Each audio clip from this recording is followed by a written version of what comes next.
Hola, soy el doctor José León Tapia González. Hoy vamos a desarrollar el tema denominado anatomía quirúrgica del cuello en el contexto de las actividades de la Universidad de los Andes, Extensión Geográfica Barinas y del posgrado de Cirugía General del Hospital Dr. Luis Racetti de la misma ciudad. Debemos iniciar comentando el hecho de que la anatomía del cuello es única y que en ninguna otra parte del organismo existen tantas estructuras vitales juntas en una zona geográfica o en una zona anatómica tan reducida y tan pequeña, y a la vez tantos sistemas interrelacionados. Por lo tanto, el cuello se transforma en una zona sumamente compleja desde el punto de vista de manejo quirúrgico y por ende, para poder lograrlo de forma adecuada, es sumamente necesario conocer con precisión los detalles anatómicos para evitar cometer errores que puedan traer consecuencias graves para el paciente. En el cuello existen estructuras de interés y relevancia quirúrgica. Vamos a tomar en consideración algunas de ellas como puntos de referencia. Para ser más precisos, al hueso hioides, que lo vemos acá. Esta estructura se encuentra ubicada en relación con la línea cervical anterior o línea cervical media en la cara anterior del cuello, es superficial y está en la parte superior del mismo. Cuando nosotros vemos al cuello en forma lateral, como está en la imagen, vemos que tiene forma de cuadrilátero, por lo tanto asumimos que existen 4 límites conocidos. El primero de ellos, el anterior, que sería la línea cervical media, que es un límite superficial y se acaba de señalar. El límite superior estaría dado por una línea que pasa justamente por el borde inferior de la mandíbula o del maxilar inferior y que cuando llega a su ángulo se va a dirigir en forma oblicua y ascendente hasta la apófisis mastoides. Y el límite posterior estaría dado por lo que sería el borde anterior del músculo trapecio. El límite inferior estaría dado por el borde superior de la clavícula. Este cuadrilátero a su vez se divide a la mitad y en forma oblicua por una estructura muscular muy importante y muy voluminosa que es el músculo esternocleidomastoideo. Acá lo vemos. Como les comenté, este permite dividir a su vez al cuello en 2 grandes triángulos. O sea, el cuadrilátero cervical se divide en 2 grandes triángulos gracias al esternocleidomastoideo. Un triángulo anterior que estamos señalando a continuación y cuyos límites estarían dados en sentido anterior por la línea cervical media, en sentido superior por el borde inferior del maxilar inferior y en sentido posterior por el borde anterior del músculo esternocleidomastoideo. Y en segundo lugar tendríamos un triángulo posterior cuyos límites estarían dados de la siguiente manera: anterior, borde posterior del músculo esternocleidomastoideo; posterior, borde anterior del músculo trapecio; e inferior, borde superior de la clavícula. Estos triángulos a su vez se van a subdividir en triángulos más pequeños por otras estructuras musculares que están contenidas dentro de ellos. Comencemos por el triángulo anterior, donde el músculo digástrico con su vientre anterior y posterior nos muestra los primeros 2 triángulos que los vemos en la parte superior del cuadrilátero. Y después vemos que el vientre superior del músculo homoioideo también se traza a través de lo que sería el triángulo anterior para subdividirnos este triángulo en 4 triángulos más pequeños que son los que vemos acá y que vamos a mencionar a continuación. El primero de ellos, el más superior de todos, que se encuentra justamente entre el vientre anterior del digástrico y el vientre posterior del mismo músculo y limita en la parte superior con el borde inferior de la mandíbula, es el denominado triángulo submaxilar o conocido también como triángulo digástrico. Por debajo de él vamos a conseguirnos el denominado triángulo carotidio, que tiene los siguientes límites: anterior, el vientre superior del músculo homoioideo; posterior, el vientre anterior del esternocleidomastoideo; y superior, el vientre posterior del músculo digástrico. Hay un tercer triángulo importante a mencionar que es anterior, o sea, en sentido está mucho más anterior que los demás, que es el denominado triángulo muscular, acá está señalado, y cuyos límites serían límite anterior, línea cervical media; límite posterior, vientre superior del homoioideo; y límite inferior sería el borde anterior del músculo esternocleidomastoideo. Hay un cuarto triángulo descrito en el triángulo anterior del cuello, que es el que vemos justamente encima del hueso hioides. Es un triángulo mucho más pequeño, se denomina triángulo submentoniano y vamos a describirlo un poco más adelante. El triángulo posterior va a estar cruzado o dividido por una estructura muscular también, que sería el vientre inferior del homoioideo, acá lo tenemos, y esto permite transformar a este triángulo grande, conocido como triángulo posterior, en dos más pequeños, que sería un triángulo occipital por encima de ese vientre posterior del homoioideo y un triángulo mucho más pequeño e inferior que sería el triángulo supraclavicular o subclavio. En relación al triángulo submentoniano, podemos afirmar que sus límites estarían dados por el vientre anterior de ambos músculos digástricos y su base estaría dada fundamentalmente por lo que sería el cuerpo del hueso hioides. La zona que se dibuja de amarillo sería el área del triángulo como tal. Finalmente, afirmamos que este triángulo sería el último de los 4 triángulos que constituyen al triángulo anterior del cuello. Es importante contextualizarnos desde el punto de vista de los límites de los triángulos para poder estar claros en torno a la ubicación anatomotopográfica de los triángulos. En las diapositivas anteriores mencionamos o describimos cuáles eran estos triángulos y mencionamos sus límites laterales. Sin embargo, es necesario que sepamos que existen límites profundos y límites superficiales. Voy a apoyarme en una imagen en 3 dimensiones para ejemplificar esto. El triángulo azul que vemos allí representaría el límite profundo de estos triángulos, mientras que estos 3 pilares rojos representarían los límites laterales, que son los que nosotros acabamos de mencionar en las diapositivas anteriores.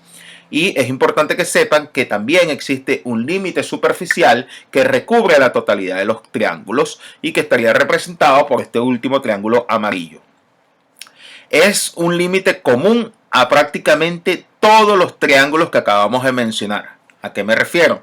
Que todos los triángulos, tanto el anterior como el posterior, como sus subdivisiones, están cubiertas por un límite superficial común, que estaría dado fundamentalmente por lo que sería el músculo platisma del cuello y por la fascia cervical superficial, que es la que está señalada con el asterisco rojo. A partir de este momento vamos a describir las estructuras anatómicas que están contenidas y que forman parte de cada uno de los triángulos del cuello. Y vamos a iniciar con el submaxilar. Los límites laterales del mismo son los siguientes. En sentido anterior tendríamos al vientre anterior del músculo digástrico. En sentido posterior al vientre posterior del músculo digástrico. Y en sentido superior nos toparíamos con el borde inferior de la mandíbula. En términos de profundidad, los límites de este triángulo estarían dados por el músculo miloioideo, que está señalado a continuación, y el músculo hiogloso. Ahora bien, este triángulo contiene una serie de estructuras anatómicas que son sumamente importantes y tienen relevancia quirúrgica. Vamos a mencionar algunas de ellas. La primera sería la vena facial y la arteria facial. Por debajo de ellas nos topamos con lo que sería la glándula submaxilar.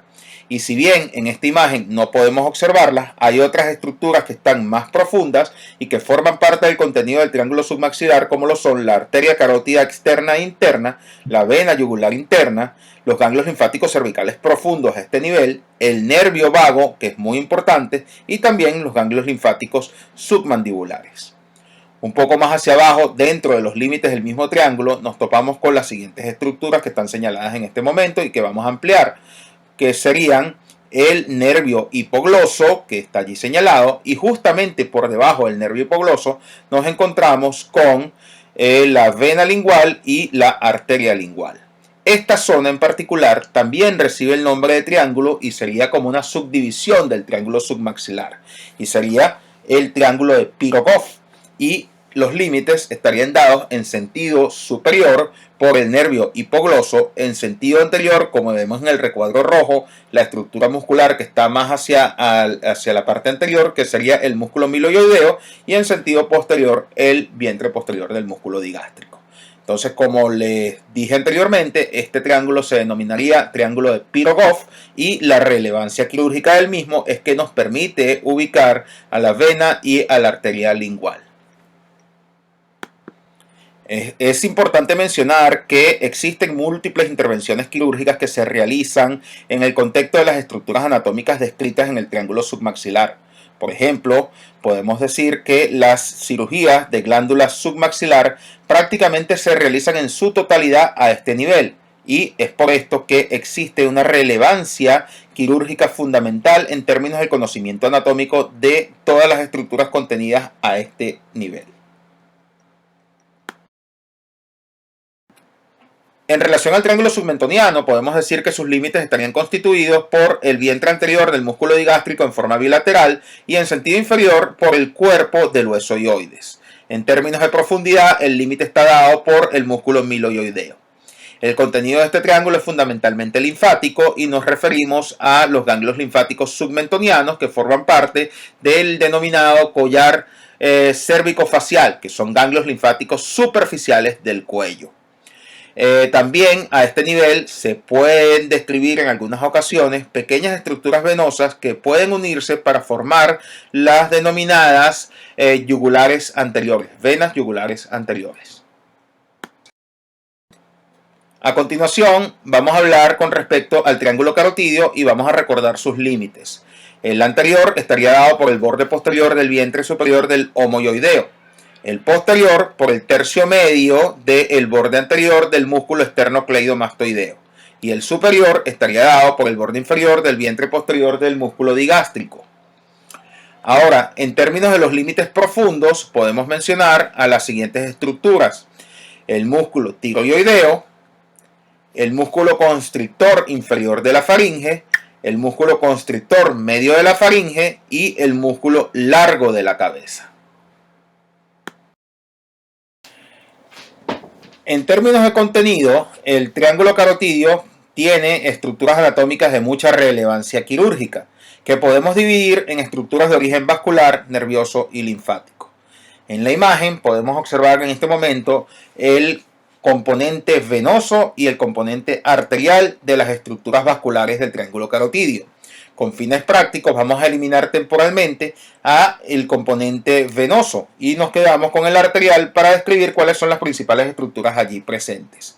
Vemos entonces la arteria carótida común en su tercio superior justo antes de su bifurcación, la arteria carótida interna y la arteria carótida externa con sus ramas principales, en este caso la arteria tiroidea superior, la cual tiene una relevancia quirúrgica fundamental, puesto que en procedimientos tales como la tiroidectomía, durante el manejo de lo que es el polo tiroideo superior, debe ser ligada con mucha precisión para evitar complicaciones hemorrágicas trans o postoperatorias.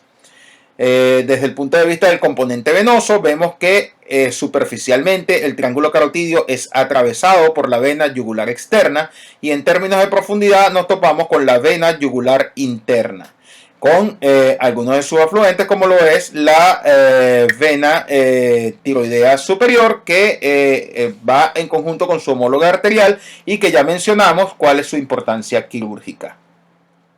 Uno de los componentes más densos que existen a nivel del triángulo carotidio es definitivamente el nervioso, donde hay gran cantidad de estructuras de este tipo contenidas en él. Vamos a mencionar las más importantes. Profundamente nos topamos con el nervio vago, el cual en conjunto con la arteria carótida común y la vena yugular interna constituyen al paquete vasculonervioso del cuello que está envuelto en la vaina carotidia. También encontramos el nervio hipogloso, que está en relación con el músculo digástrico vientre posterior, para ser más exactos, y algunas otras estructuras nerviosas importantes a tomar en consideración, como el asa cervical, que es esta que vemos acá, y otras estructuras como este nervio que estoy señalando, que es el nervio laringio superior, que tiene importancia fundamental desde el punto de vista quirúrgico por su íntima relación con la arteria tiroidea superior. Y por lo tanto, en el momento de la disección del polo tiroideo superior en el contexto de las tiroidectomías, debe visualizarse y respetarse en lo posible para evitar lesiones del mismo, ya que esto acarrea consecuencias importantes desde el punto de vista de la fonación.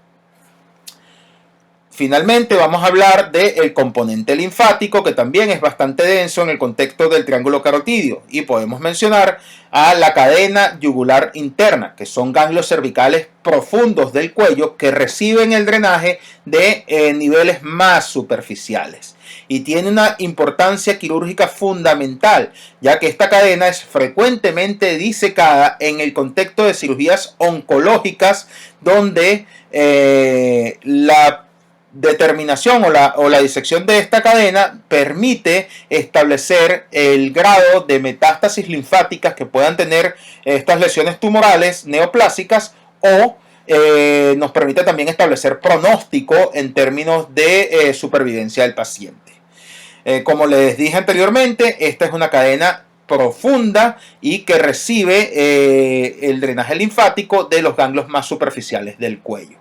Esta estructura que estoy señalando en este momento, este ganglio en particular, es el denominado ganglio yugulodigástrico, que recibe este nombre debido a que está en íntima relación con la yugular interna y el músculo digástrico. Y clínicamente es muy importante porque es uno de los primeros que aumenta de volumen en el contexto de patologías de origen infeccioso, inflamatorio o neoplásico. Y clínicamente es muy fácil de ubicar, ya que se encuentra justamente en la región del triángulo carotidio, que es muy superficial en términos de palpación.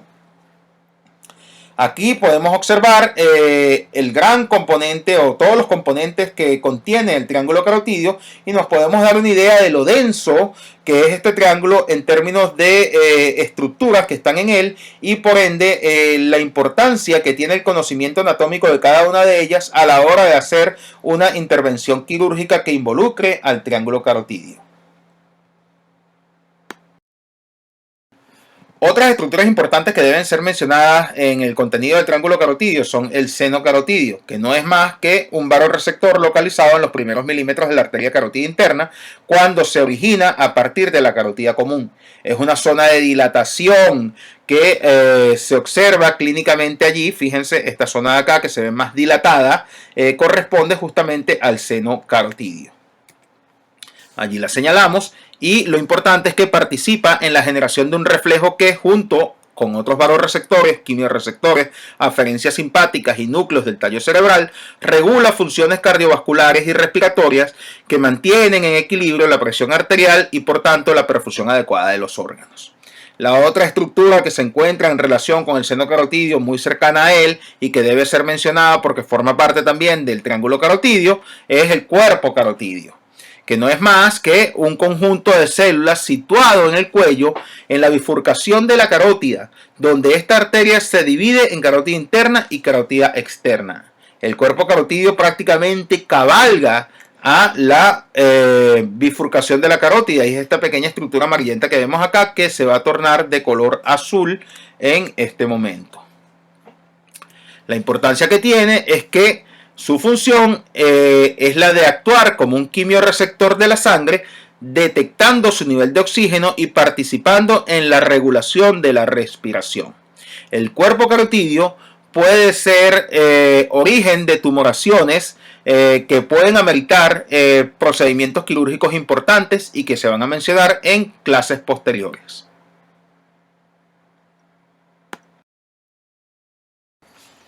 Ahora voy a hablar con respecto al triángulo muscular y vamos a recordar sus límites. Para hacer esto un poco más sencillo y ubicarnos un poco más precisamente desde el punto de vista anatomotopográfico, nos vamos a valer de estas dos imágenes.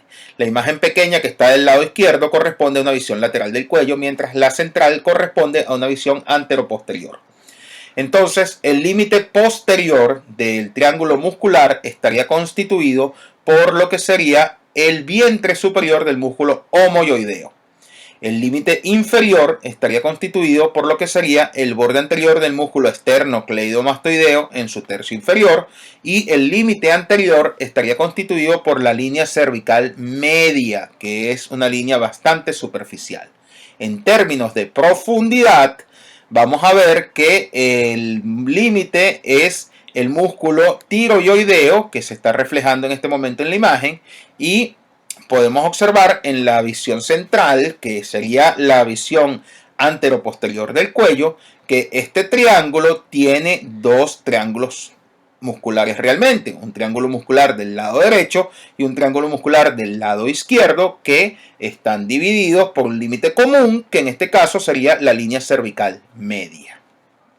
Ahora, Existen múltiples estructuras anatómicas de relevancia quirúrgica contenidas dentro del triángulo muscular. Entre ellas podemos mencionar al cartílago tiroides, que es un punto de referencia anatómico para la ubicación de otras estructuras fundamentales tales como la membrana cricotiroidea, que es fundamental ya que es el punto de abordaje más expedito y rápido que tiene la vía aérea en el contexto de emergencias obstructivas de la misma, a través del procedimiento conocido como cricotirotomía. Otras estructuras importantes son el cartílago cricoides, que se encuentra un poco más abajo de la membrana cricotiroidea y que también es un punto de referencia anatómico a tomar en consideración en múltiples procedimientos quirúrgicos. La glándula tiroides es susceptible de múltiples procedimientos, tales como tiroidectomías totales o subtotales, en el contexto de las patologías que mencionamos en clases anteriores. Y también tenemos a este nivel a la tráquea, que no es menos importante, ya que también puede ser tributaria de procedimientos tales como la traqueostomía, por mencionar algunos. Desde el punto de vista de ganglios linfáticos, a nivel de la cara anterior del cuello, triángulo muscular, se consiguen ganglios superficiales y profundos de esta región que vamos a mencionar más adelante en esta actividad para conocer con mayor propiedad. Desde el punto de vista de contenido vascular, podemos mencionar a las arterias yugulares, a las venas yugulares anteriores, que son superficiales y que deben ser tomadas en consideración en el contexto de cervicotomías, ya que si uno se topa con ellas, o bien las ligas o las separas para evitar sangrados importantes a este nivel. Desde el punto de vista arterial, pues nos topamos con la irrigación de la glándula tiroides dada por las arterias tiroideas superiores e inferiores, así como el drenaje venoso de la misma. Y también es importante mencionar algunas estructuras nerviosas que están contenidas dentro del triángulo muscular en relación con los procedimientos quirúrgicos de la glándula tiroides, como lo son los nervios laringeos superiores y los nervios laringeos recurrentes, que deben ser respetados y preservados para evitar complicaciones relacionadas con la lesión de los mismos.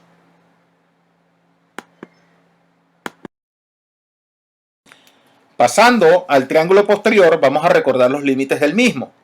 El anterior estaría dado por el borde posterior del músculo esternocleidomastoideo. El posterior estaría dado por el borde anterior del músculo trapecio y el inferior por el borde superior de la clavícula a nivel de su tercio medio.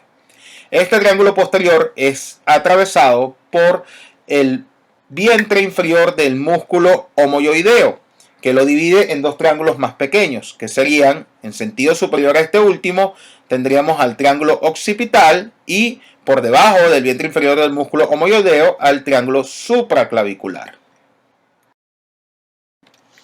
Los límites profundos de estos triángulos serían los siguientes. Cuando hablamos del occipital, nos topamos con las siguientes estructuras musculares: el esplenio, músculo esplenio, el elevador de la escápula, el escaleno posterior y el escaleno medio. Y para el triángulo supraclavicular nos topamos con la primera digitación del músculo serrato mayor. Para hablar del contenido del triángulo occipital, en esta nueva imagen lo primero que tenemos que hacer es señalar el límite inferior del mismo, que sería el vientre inferior del músculo homoyoideo. Entonces las estructuras anatómicas contenidas en él serían la arteria cervical transversa, el nervio accesorio, el plexo braquial y los ganglios linfáticos pertenecientes a la cadena del nervio accesorio, que es una cadena profunda del drenaje linfático del cuello.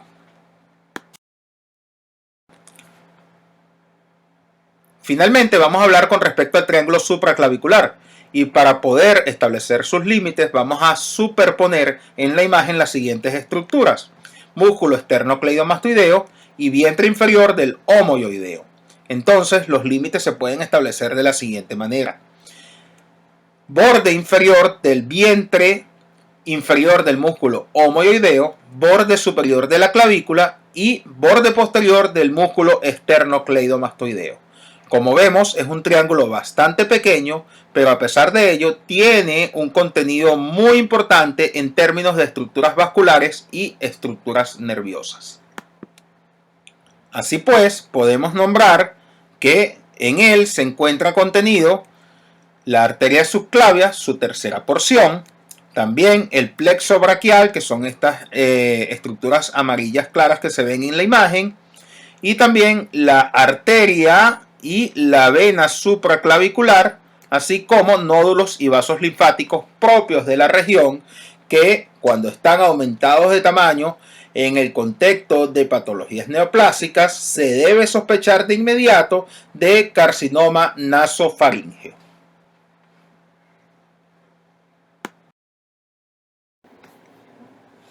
A continuación vamos a hablar con respecto al drenaje linfático del cuello. Es importante recordar el hecho de que existen entre 200 a 500 ganglios linfáticos en todo el organismo y que aproximadamente el 30% de ellos están ubicados en la región cervical.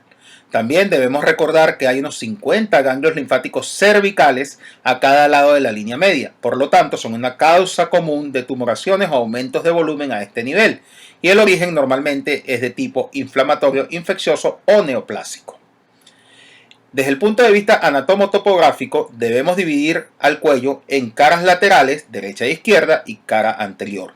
Lo que es común a ellas es el hecho de que existen ganglios y cadenas linfáticas superficiales y profundas en ambas. En la imagen podemos observar la cara lateral del cuello del lado derecho, donde vamos a ver cuáles son las cadenas superficiales y profundas. Con respecto a las primeras, tenemos a la cadena yugular externa, que recibe su nombre porque va en paralelo a la vena yugular externa. Esta cadena en particular recibe el drenaje linfático procedente de los ganglios parotidios y de la piel de la región del músculo esternocleidomastoideo y drena hacia los ganglios linfáticos profundos del cuello, fundamentalmente la cadena yugular interna, que vamos a desarrollar un poco más adelante. Para poder dividir los ganglios superficiales de los profundos, el músculo esternocleidomastoideo se transforma en la frontera. Eso significa que por encima del esternocleidomastoideo hablaríamos de ganglios superficiales y por debajo del mismo hablaríamos de ganglios profundos. Entonces, para entrar en el compartimiento profundo, se hace necesario que retiremos al músculo esternocleidomastoideo y así podemos ver a las cadenas profundas, que son tres fundamentalmente.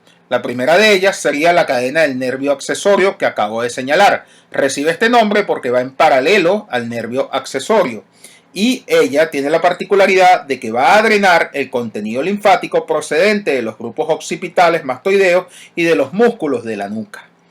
A su vez, esta cadena del nervio accesorio drena hacia la cadena cervical transversa, que sería la segunda de las cadenas profundas que vemos en la cara lateral del cuello y que acabo de señalar.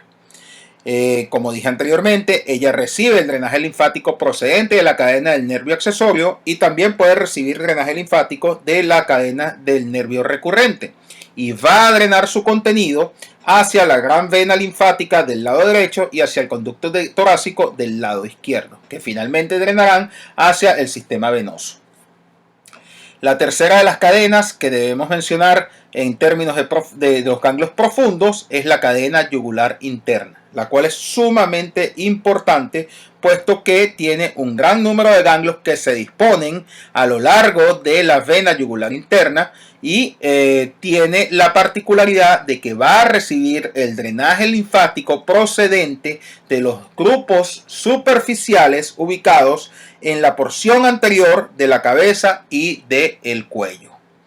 En esta cadena existen algunos ganglios muy importantes desde el punto de vista clínico, como lo son el ganglio yugulodigástrico, ubicado acá en la porción más superior de la cadena, y el ganglio yugulo-homoioideo, que se encuentra en la porción media de la cadena. Y digo que tienen importancia clínica porque son de los primeros ganglios que aumentan de volumen en el contexto de patologías, bien sea inflamatorias, infecciosas o neoplásicas. A modo de conclusión, podemos decir que este drenaje linfático profundo recibe el drenaje linfático de los grupos más superficiales. La cadena yugular interna, sobre todo, lo va a hacer de lo que sería la porción anterior de la cabeza y del cuello, mientras que las cadenas del nervio accesorio y cervical transversa va a recibir el drenaje procedente de la región posterior del cuello.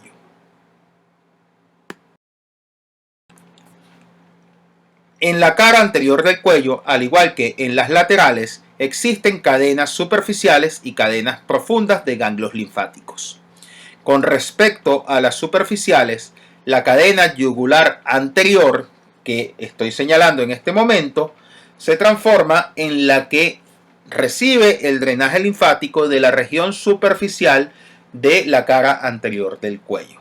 Recibe el nombre de cadena yugular anterior porque va en paralelo con las venas yugulares anteriores. Para ver las profundas es necesario que eliminemos este segmento y aquí podemos observar que las cadenas profundas estarían constituidas fundamentalmente por los ganglios prelaringios, los ganglios tiroideos y los ganglios paratraqueales, que son estos últimos que se acaban de señalar. Igualmente, en este contexto podemos observar que existen unos ganglios preesofágicos juntos con los paratraqueales que están señalados allí, y también en esta imagen lateral podemos observar los ya mencionados ganglios tiroideos y prelaringios. Estas estructuras ganglionares profundas de la cara anterior del cuello van a drenar a la glándula tiroides, a la laringe y a el esófago y la tráquea. Reciben entonces la linfa de estas estructuras y la van a drenar hacia las cadenas laterales profundas del cuello, como lo es la yugular interna. Existen otros ganglios que no son visualizables en esta imagen, por eso traemos esta otra, que son los ganglios retrofaringios. Acá los tenemos. Ellos también drenan la región retrofaringea desde el punto de vista linfático y van a llevar la linfa hacia las cadenas yugular interna, a las cadenas yugulares internas, como lo podemos observar acá. Estos son los retrofaringios y drenan hacia la cadena yugular interna bilateral. Este ganglio en particular que estoy señalando correspondería con el ganglio yugulo-digástrico de la cadena yugular interna.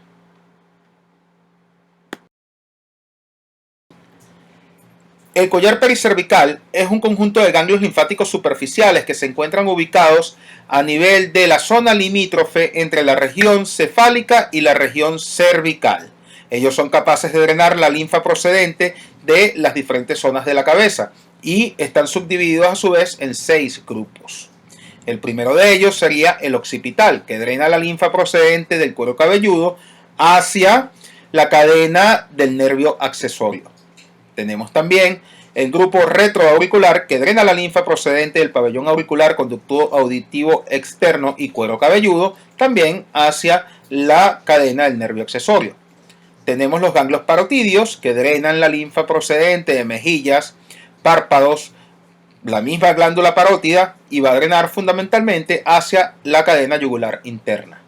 Tenemos el grupo submaxilar, que va a drenar lo que serían párpados, mejilla, nariz, parte de los labios o de la boca y, por supuesto, a la misma glándula submaxilar, y va a drenar fundamentalmente hacia la cadena yugular interna. Después tenemos un pequeño grupo de ganglios denominados faciales o bucales, que tienen la particularidad de que drenan la linfa procedente de la región bucal, parte de la nariz y piso de la boca hacia los ganglios más profundos, que serían los de la yugular interna. Y finalmente tenemos al grupo submentoniano, que son un pequeño conglomerado de ganglios ubicados en la región submentoniana que drenan al labio superior, al labio inferior y a la boca hacia la cadena yugular interna.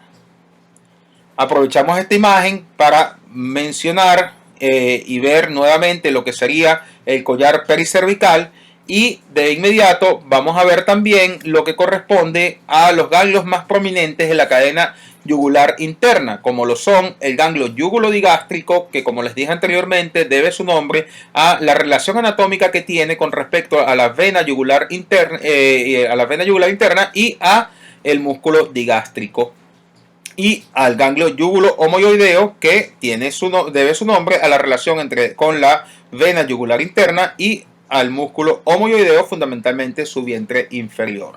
Como les mencioné anteriormente, tienen mucha relevancia desde el punto de vista clínico, porque normalmente son los primeros ganglios de la cadena yugular interna que aumentan de volumen en el contexto de patologías de origen inflamatorio, infeccioso o neoplásico que drenen hacia esta cadena.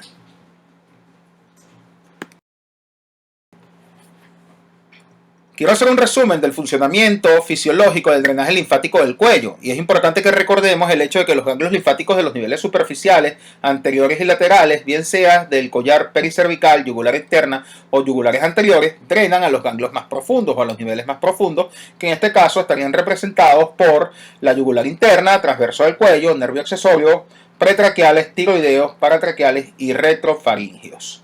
A su vez, estos niveles más profundos van a drenar directamente hacia lo que sería del lado derecho la gran vena linfática y del lado izquierdo el conducto torácico, que a su vez drenan hacia lo que sería el ángulo yugulo-subclavio, justamente el ángulo que se forma por la unión de la vena yugular interna y la vena subclavia.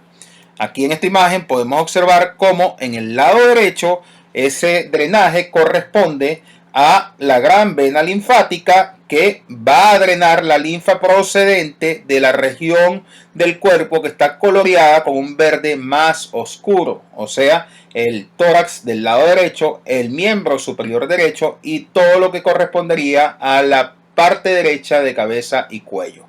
Mientras que del lado izquierdo, a nivel del ángulo yugulo-subclavio, drena el denominado conducto torácico que trae la linfa procedente de toda la región que está coloreada en verde claro en la imagen.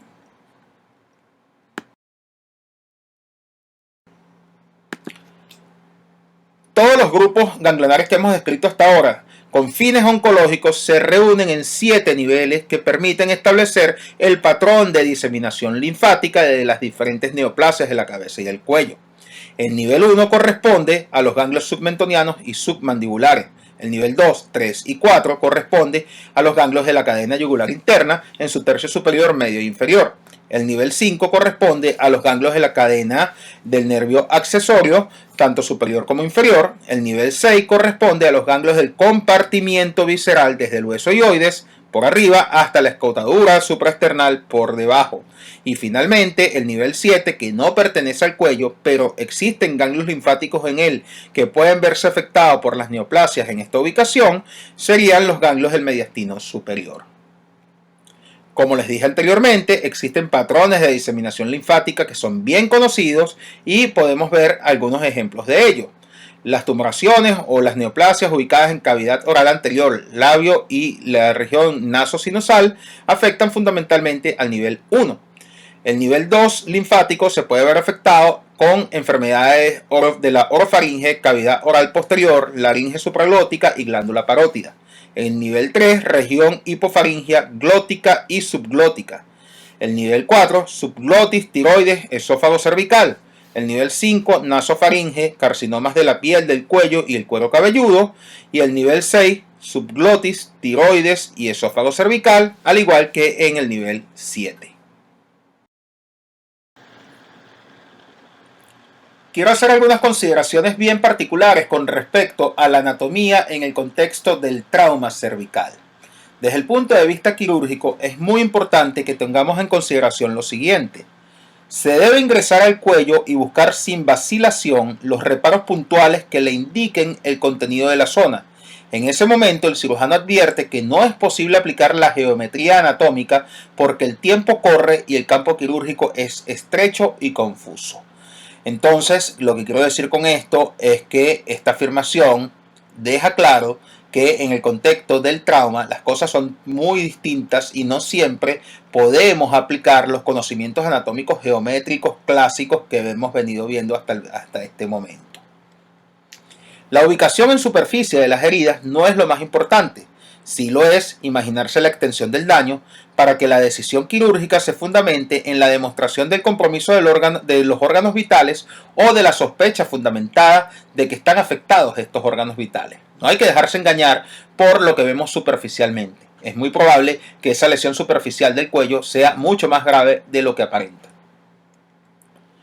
Y las divisiones estrictamente anatómicas no sirven desde el punto de vista clínico-patológico porque no forman celdas independientes con patología propia. Siempre hay que sospechar que una u otra región cervical están afectadas en el contexto del trauma y que debe existir una interacción dinámica en lo que es el accionar quirúrgico del cirujano para que tenga la capacidad suficiente para determinar si la lesión va mucho más allá de lo evidente o no.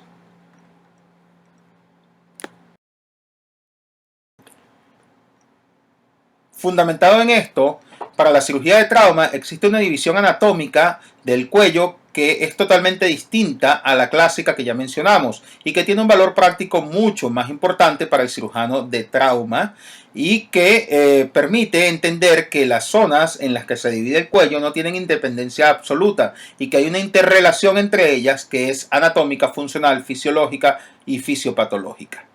Estas zonas del cuello en cirugía de trauma o en el contexto del trauma cervical serían las siguientes. La zona 1, que va desde lo que serían las clavículas y el opérculo torácico hasta el borde inferior del cartílago cricoides.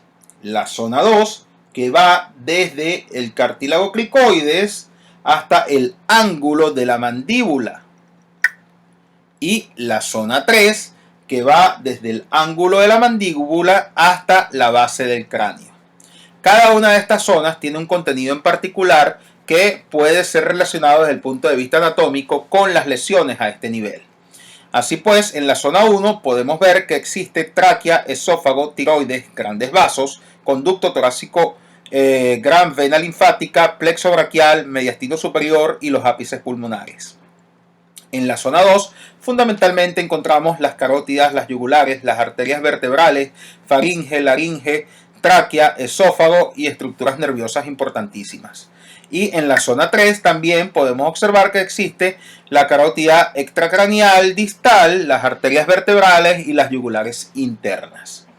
Obviamente hay que dejar claro que uno de los conceptos que se maneja en este contexto es el que les mencionaba al principio. No existe independencia absoluta entre estas zonas. Siempre va a haber una interrelación, bien sea anatómica, funcional, fisiológica o fisiopatológica, que debe ser tomada en consideración por el cirujano que está tratando la patología traumática del cuello. Entonces podemos concluir que para el cirujano práctico importa determinar la existencia de lesiones asociadas en las zonas de transición. Por ello, es de sumo interés integrar las regiones, puesto que no hay independencia completa entre ellas. Poseen elementos anatómicos comunes y están estrechamente ligadas por la patología de la zona.